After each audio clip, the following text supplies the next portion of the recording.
Chapter 29. The View Through a Half-Closed Eye. It took some time to persuade the Key Rabbit that we had really survived the terrible plague of 10,000 pestilential putrescences, but when we coaxed him out from under the bed, we made quite a happy little family group.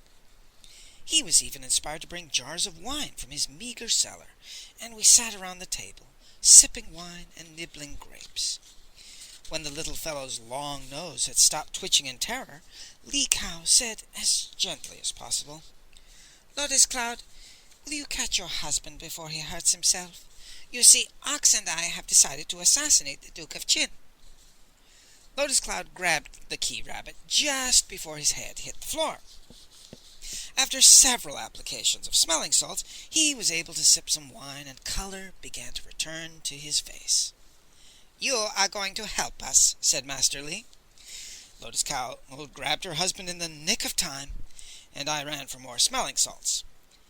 "Feel better?" Master Lee said sympathetically when the Key Rabbit had regained some color. "Perhaps I should begin by explaining why the Duke deserves to be assassinated. It all begins with a charming story that Lotus Cloud is sure to enjoy, because it involves the handsomest god in heaven and the most beautiful girl in the world." "And her wicked stepmother," Lotus Cloud said, with shining eyes. "Oddly enough, the wicked stepmother doesn't appear. I can't imagine why," Master Lee said thoughtfully. "Thank goodness," the Key Rabbit exclaimed. "Wicked stepmothers terrify me. Come to think of it, most things do," he added sadly. Lee Cow played the host and refilled our wine cups, and then he followed Henpeck's Ho's account almost word for word as he told the tale of the Star Shepherd and the Princess of Birds. No one could ask for a better audience than Lotus Cloud, who hopped up and down in excitement when the august personage of Jade placed the crown upon the head of Jade Pearl, and who wept for joy when the princess stepped from the beautiful bridge of birds and ran to the arms of the Star Shepherd. It didn't take a genius to see that my darling Lotus Cloud was daydreaming that she could be the most beautiful girl in the world and become a goddess who could climb to the stars. "And they lived," Master Lee refilled his cup. "No, I am sorry to say that they did not live happily ever after. You see, there was a slimy fellow who wanted to live forever. He learned that if he stole something that belonged to a god, he would never age so long as he possessed it, and that he would be invulnerable if the wisest man in the world, the Old Man of the Mountain, removed his heart. So he set a trap for the most innocent and gullible deity that he could find, meaning Jade Pearl, the Princess of Birds." "Oh, no!" Lotus Cloud cried. "Oh, yes," said Master Lee. "She had 3 handmaidens who were as innocent as she was. The slimy fellow bought 3 marvelous trinkets from the Old Man of the Mountain, as well as 3 feathers that precisely resembled the feathers of the kings of birds. Then he disguised himself as a lame peddler, and he approached the handmaidens with some sort of tale. He worshipped the princess from afar, for example, and would give anything to own something that she had touched. And he offered to give one small favor, simply substitute the feathers in his hand and for the feathers on Jade Pearl's crown and bring the real ones back to him." They would never do such a thing," Lotus Cloud said indignantly. "Did the girls know that the feathers on the crown were important?" the Key Rabbit wondered. "The Key Rabbit has put his finger on it," Master Lee said approvingly. "The handmaidens didn't know that the feathers were those of the kings of birds, and one should remember that this was 1,000 years ago, when feathers were used to decorate headgear of all sorts, including crowns. Why should it be a terrible crime to substitute new decorations for old ones? Besides, those trinkets were truly irresistible. But the handmaidens were firm on one point. The peddler must swear a binding oath that if for any reason the princess wanted her old feathers back, he must return them in exchange for the trinkets. Of course, he took no chance of that happening. One by one they returned with the feathers, and one by one he handed them the trinkets, and one by one he stabbed them to the hearts. Lotus Cloud began to cry. "Poor girls," she sniffled. "Poor faithless handmaidens." "And poor Princess of Birds," said Master Li. "I would imagine that the slimy fellow committed his crimes on the 7th day of the 7th moon, so that heaven would have no warning." Jade Pearl had been commanded to return to her husband, so she called to the birds of China, but the birds could no longer hear her, because she no longer wore the feathers. Poor little princess, calling birds that did not come, turning around helplessly, gazing up at the great river where her husband waited, and waited in vain, because the 7th day of the 7th moon had come and gone. A vow had been made, a vow that had been broken, and the Princess of Birds passed from the protection of heaven. Then it was a very easy matter for a sly fellow in a peddler's robe to steal a crown from a simple peasant girl. "Tragedies terrify me," the Key Rabbit wailed. "I'm afraid that it gets worse," Master Li sighed. "The slimy fellow returned to the Old Man of the Mountain, who removed his heart. Now he was invulnerable, and so long as he held the crown, he would never age." As the centuries passed, he bought many secrets from the Old Man of the Mountain, and his power grew. And you, my dear Key Rabbit, know him better than any of us, because he became the Duke of Qin, and he has been sitting upon the throne ever since, concealed behind a golden mask. I grabbed the Key Rabbit in mid-fall, and Lotus Cloud waved smelling salts. "The same Duke throughout the centuries?" he gasped, when he had recovered. "One thing I beg of you, do not force me to see the face behind the mask, for it must be the most terrible face in the world." "Well, maybe not, because we are talking about a very unusual man," Master Li said thoughtfully. "He burned the books of China and massacred millions to erase all the records of the Princess of Birds. Why did he bother? She had already passed from the protection of heaven, so millions died for no good reason whatsoever. He built a castle with 36 imperial bedrooms to confuse assassins, but the assassins couldn't harm him because he was invulnerable. He lives only for money, but does he guard his hoard with iron vaults and armies? He does not. He guards them with labyrinths and monsters that might have come from children's books. And while the monsters are frightening, they are not very effective. Great Buddha, any half-witted staff sergeant could plan better defenses." "Do you think that he's crazy?" Lotus Cloud whispered. "Oh, not at all," said Master Li. "This is a fellow who arranged things so that anyone who went after him would have to wander through the landscape of a homicidal fairy tale, which makes no sense if you think of him as a great and powerful ruler, but which makes sense, perfect sense, if you think of him as he once was. A cowardly little boy lying in bed at night, staring in terror at every noise, and seeing monsters in every shadow. He grew older, but it can scarcely be said that he grew up, because he was so frightened at the thought of death that he was willing to commit any crime, and even to lose his heart, if it would keep him from the great wheel of transmigrations. There is one more thing about the Duke of Qin that is perhaps the strangest of all." Li Kao reached into his belt and pulled out the gems that I had picked up along with the casket: a diamond, a ruby, a pearl, and an emerald. He placed them upon the table. "Key Rabbit, look at this stuff," he said. "We have been talking about a little boy who lives only for money, yet he employs you as an assessor of Qin. You are forced to impose his fines and collect his share of every transaction, and accompany him on tax trips and determine what every village owes. Night after night he forces you to stay in his treasure chambers and count every penny of his loot.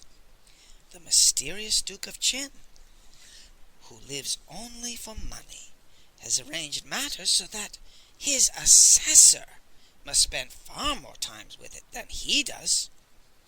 Peculiar, isn't it? Lotus Cloud was right. He's crazy, I said firmly. As a matter of fact, he isn't, Master Li replied. You see, everything would fit neatly into place. The money, the monsters, the labyrinths, and other trappings of fairy tales, the lack of sensible precautions, and the ridiculous precautions where none are needed, if the right kind of face were concealed behind a mask. Suppose that hiding behind a terrible snarl of a tiger? Master Li leaned forward. His voice was hypnotic, and his eyes were as cold as a cobra's. Was the face of a frightened rabbit, he whispered. Li Kao's eyes had warned me to leap, and all I needed to know was where. I smashed the key rabbit to the floor, and Li Kao's hands darted out and snatched a chain, and jerked a key up over the key rabbit's head. We had once become entangled in that chain, and at the end of it was a key that was shaped like a flower, with 16 tiny points. Li Kao pulled a golden casket from beneath his tunic, a casket that contained the heart of the Duke of Chin. And that was secured by a pressure lock shaped like a flower with 16 tiny slits. Each point had to fit into each slit with precisely the right amount of pressure, and Li Kao's forehead wrinkled with concentration as he applied the key to the lock.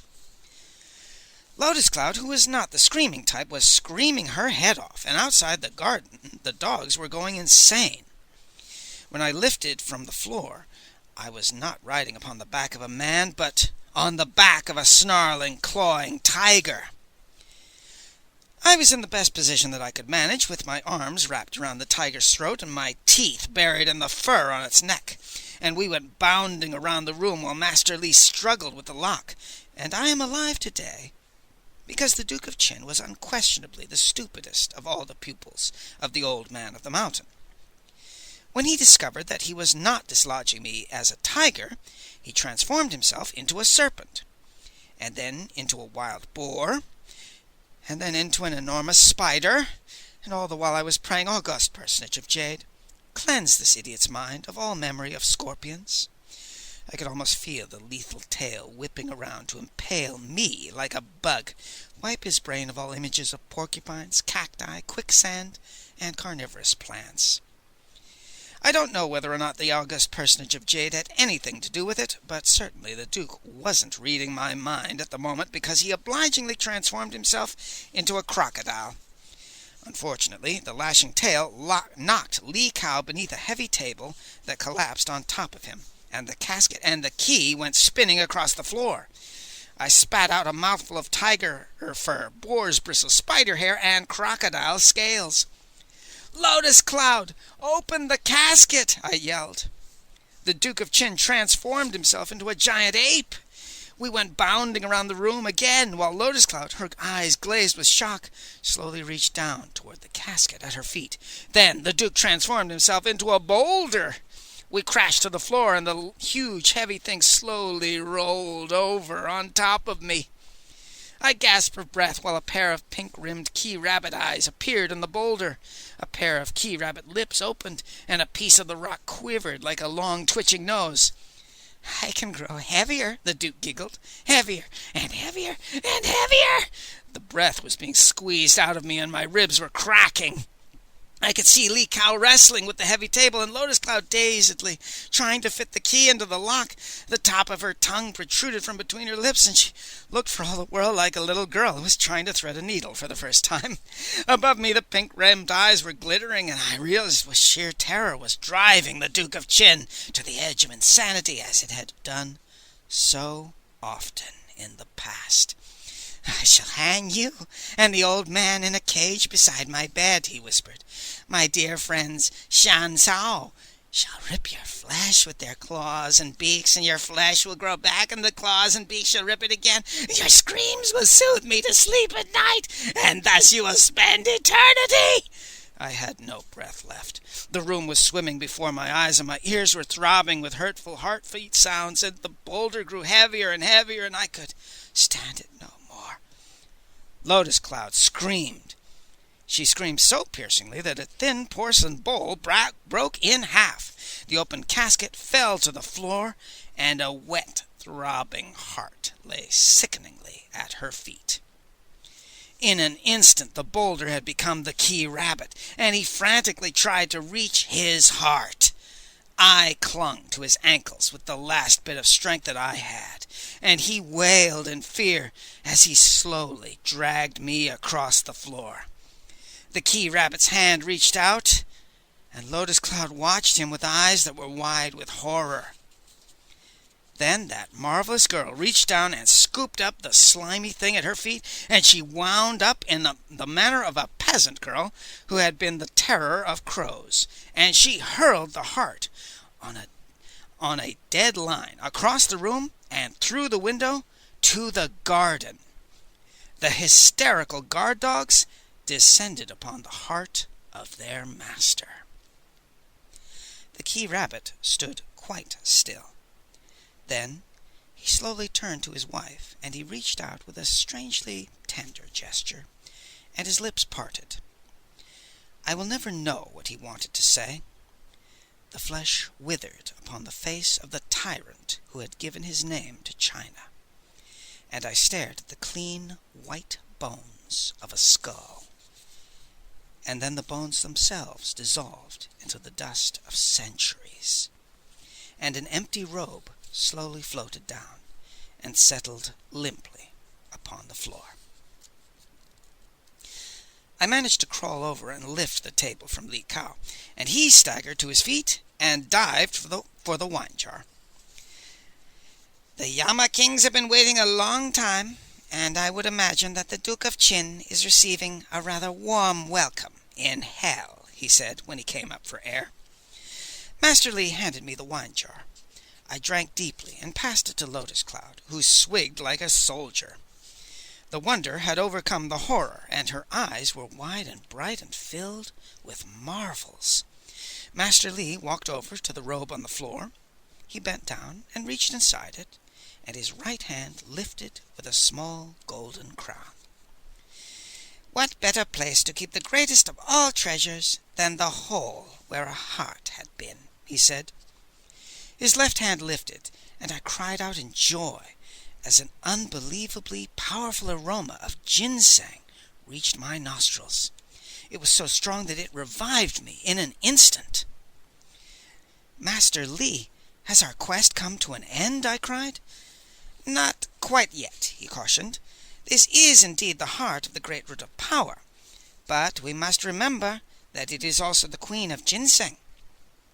Her Majesty must never be forced. If she is to help the children of Khufu, it must be of her own free will, and we must ask her goddaughter to transmit her wishes." Master Li clasped his hands together and bowed deeply to Lotus Cloud. "Meaning your Highness, the Princess of Birds," he said.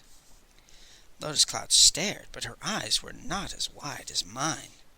"Master Li, you can't be serious," I gasped. "I have never been so serious in my life," he said calmly. "Me? With my thick legs and flat face?" Lotus Cloud exclaimed. Her sense of the fitness of things was outraged, and she flushed with indignation. "The Star Shepherd fell in love with the most beautiful girl in the world." "Mere literary convention," Li Kao said with an airy wave of his hand. "Beauty is ridiculously overrated. And if that was all Star Shepherd wanted, he had the young goddesses of heaven to choose from. The Star Shepherd had enough sense to want a peasant girl whose eyes held all the hope and joy and wonder in the world, and whose grin could fell an ox at 50 places. Ask this ox here," he said with a wink in my direction. "Ox, remind me to change my business sign so that the eye is 9/10 closed." I should have known that Lotus Cloud was immortal the moment that Miser Shen reacted to her exactly as you did. Lotus Cloud stomped her foot. "I refuse to believe one word of this nonsense," she said angrily. "Why should you? The Duke of Chin took you to the old man of the mountain who removed your memory," Master Li said reasonably. He strolled over to the table and sat down, and placed the little crown and the great root of power beside the wine jar. Then he opened his smuggler's belt, and the 3 feathers of the kings of birds jumped eagerly into place when he touched them to the rim of the crown. "It is truly said that men die like trees, from the top down," Master Li sighed. If my poor brains had not been riddled by wood rot and little green worms, I might have considered the fact that Miser Shen was not jealous of number 10 ox, and number 10 ox was not jealous of Miser Shen. None of Lotus Cloud's lovers was ever jealous. Now, that simply isn't human, if we're talking about love. But it is very human, indeed, if we're talking about worship. One is not jealous of a fellow worshipper, and the pure in heart will always recognize a goddess. I have had occasion to mention the purity of Ox's heart, and beneath his repulsive exterior, Miser Shen was solid gold. I have no doubt that her other lovers were equally admirable, which is why I was unable to recognize the young lady myself. He stood up and bowed to Lotus Cloud again. "There is," said Master Li, "a slight flaw in my character." He sat down and filled 2 cups from the wine jar and slid them across the table toward Lotus Cloud and me. Then he picked up one of the jewels that he had shown to the key rabbit. "My stupidity was such that I remained unaware of the obvious until I found this," he said sadly. "It is a very rare pearl, jet black, with one small white flaw in the shape of a star. Lotus Cloud, I once gave this pearl to Ox, who rolled it toward your feet. The next time I saw it was in a drowned city, where it was lying beside the casket that contained the Duke's heart. Dear girl, I knew very well that you forgot about a gift of pearls and jade 10 minutes after you received it, but it never occurred to me to wonder what happened to the stuff." He turned and thoughtfully examined the crumpled robe upon the floor. "The Duke of Chin was abysmally stupid, but on one occasion he showed real intelligence," Master Li said. "After removing the memory of the Princess of Birds, the old man of the mountain almost certainly offered to transform her into a raindrop or a rose petal for a stiff price, but the Duke knew better. He lived only for money, and if he left Jade Pearl precisely as she was, he would have something that was worth 1,000 gold mines. You see, it is the nature of men to worship a goddess and to bring her valuable offerings. And it is in the nature of a goddess to accept their worship and their offerings. The men are not being lecherous. The goddess is neither greedy nor promiscuous. They are merely acting out roles that were ordained at the beginning of time. And to my own certain knowledge, Lotus Cloud has collected more pearls and jade than the entire army of the Duke of Chin. Every bit of it has wound up in treasure troves, guarded by monsters." Cold fingers were crawling up my spine, and I lifted my cup and drained it at a gulp. Lotus Cloud stood frozen, with her cup halfway to her lips. "I don't believe it," she whispered. "I'll bet that the Duke also struggled with disbelief," Master Li said. Then he began to laugh, a real belly laugh, with a happy whoop at the end. "There is something indescribably comic about the greediest man in the whole world who gets his hand on the least acquisitive goddess in history," he panted, wiping tears from his eyes. "Ox, the Duke must have suffered terribly from ulcers until he discovered Lotus Cloud's one weak spot. Think about it. Think very carefully about pearls and jade, because it may help you to do something unpleasant." He refilled my cup while I tried to think about pearls and jade. My mind refused to function at all, but something from deep down was trying to work its way up. So I stopped trying to think and let whatever it was take over. I closed my eyes tightly and then I was inside a strange world of glowing, milky whiteness, and a 13-year-old girl was looking at me gravely. Ever since we held hands and recited the orphan song, I knew that you would fall in love with Lotus Cloud, Mouse said softly. Ox, you must use all of your strength to touch the queen before the count reaches 49. 49 can mean forever and ever and ever. Mouse was fading into the whiteness. Is not 1,000 years enough? She said faintly. The birds must fly. The birds must fly. The birds must fly. The image was gone, and I remembered that the world had been white, because in my dream I had been inside a pearl, and with a sudden shock I understood the meaning of the pearl. I opened my eyes to find Li Kao looking at me with a stern expression, but kindly eyes. Number 10, Ox, in a little while the watchman will rap 3 times, and the 7th day of the 7th moon will have come and gone, he said quietly. For the 1000th time the star shepherd will gaze down from the great river at an empty sky, and for the 1000th time he will weep bitter tears.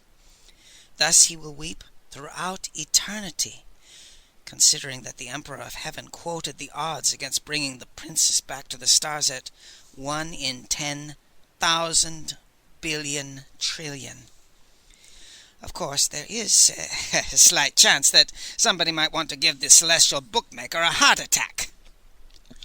Master Li slid the crown toward me. I blinked through my tears and picked it up. This was the only life that Lotus Cloud could remember, and she backed away fearfully. No, she whispered, I love you, and you love me, and we can find a desert island and live happily ever after. That's the point, I sniffled. Ever after is such a very long time. I am afraid, Lotus Cloud said desperately. I don't want to be changed into something strange. Oh, yes, you do, I said sadly. Lotus Cloud, you yawned in the presence of diamonds. Emeralds bored you to tears. I gave you a casket of gold, which you handed to the first person who asked for it. You have never asked for a new dress, and you wouldn't know what to do with a servant. But everything changed when I brought you pearls and jade. You could never quite remember, but you could never quite forget, and your eyes grew wide with hope and wonder, and your face was transfigured by longing, and a soul-shaking desire racked your whole body, and with trembling hands you reached not towards pearls and jade, but toward yourself. My heart was breaking as I maneuvered her into a corner.